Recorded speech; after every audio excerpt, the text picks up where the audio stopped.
మేమై ఒక విధంగా ఆడింది. యావరేజ్ అండ్ అబవ్ యావరేజ్ మధ్యలో.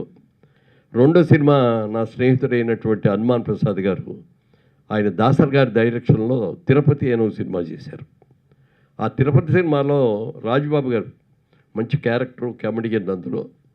ఆ సినిమాలో గిరిబాబు విలన్, నేను హీరో. అలాగే మిగిలిన హీరోయిన్లు కూడా కొత్తవాళ్ళు. ఆ సినిమా ఐయామ్ సారీ, కొంచెం చిన్న ఫ్లాష్ బ్యాక్‌లో తేడా వచ్చింది. రెండో సినిమా 'తిరుపతి' అనే సినిమాలో రాజుబాబు గారు మళ్ళీ ఉన్నారు, ఆయన కూడా. సారీ. జగమేమాయి జరిగేటప్పుడు ఆయన అడిగారు, మీ పేరేంటి మురళీమోహన్ గారు? అప్పుడు రాజుబాబు నా పేరు. రాజుబాబు అండి అన్న. మీ నాన్నగారు వాళ్ళు పెట్టిన పేరు అదేనా అన్నారు. కాదండి, మా నాన్నగారు పెట్టిన పేరు రాజా రామ్మోహన్ రాయ్ అని పెట్టారండి అన్న. మరి రాజుబాబు ఎలా అయ్యావు అన్నారు. అంత పేరు పొడుగు పేరు పిలవలేక అందరూ రాజుబాబు అంటూ మొదలు పెట్టారండి.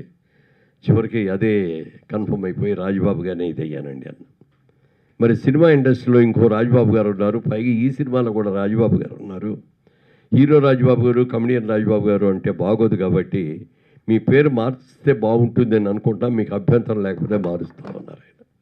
సార్ నాకేం అభ్యంతరం లేదండి సార్, తప్పకుండా మీరు చెప్పండి సార్ అన్న. అందుకని రాజా రామ్మోహన్ రాయ్లోంచి మోహన్ అని పెడదాం, బాగుంటుంది అని చెప్పన్నారు. అలాగే సార్ మీకు నచ్చితే పెట్టండి అన్నారు. ఇలాగే పాత్రికేయ మిత్రులందరితో కూర్చొని ప్రెస్ మీట్ జరుగుతూ, ఆ ప్రెస్ మీట్లో నన్ను గిరిబాబు గారిని ఇద్దరిని కూడా పరిచయం చేశారు. ఆ పరిచయం చేసినప్పుడు ఇట్లా మోహన్ అని పేరు పెట్టామని చెప్పారు. ఆంధ్రపత్రిక శ్రీనివాస్ గారు అని ఉన్నారు సార్, మరి సీనియర్ జర్నలిస్టులకు అందరికీ కూడా తెలుసు, చాలా సీనియర్. ఆయన వెంటనే లేచి, సార్ మోహన్ అంటే ఏదో కత్తిరించినట్టుందండి, ఫుల్ ఫ్లెడ్జ్డ్ నేమ్ లాగా లేదు ఇది, ఏదో కృష్ణమోహను, వంశీమోహను, రామ్మోహను, మురళీమోహను ఇట్లా ఏదైనా పెడితే బాగుంటుంది కదండి అన్నారు ఆయన. అనగానే పూర్ణచంద్ర మురళీమోహన్ అన్నది బాగుంది కదా, అది పెడదామా అన్నారు. నన్ను అడిగారు, అడిగితే ఓకే అండి, నాకేం అభ్యంతరం లేదండి. అలా రాజుబాబు అనే వ్యక్తి మురళీమోహన్గా మార్పు తీసుకొచ్చి నాకు సినిమా జీవితాన్ని ఇచ్చినటువంటి అట్లూరు పూర్ణచంద్రరావు గారిని, మరి ఇంత భిక్ష పెట్టిన ఆయన్ని నేను ఎప్పటికీ మర్చిపోలేను. రెండో వ్యక్తి ఆయన నా జీవితంలో. మూడో మలుపు, తిరుపతి సినిమా చేసేటప్పుడు దాసరి నారాయణరావు గారు దానికి డైరెక్టర్. నా ఫ్రెండే అతను, ప్రొడ్యూసర్ హనుమాన్ ప్రసాద్ గారు.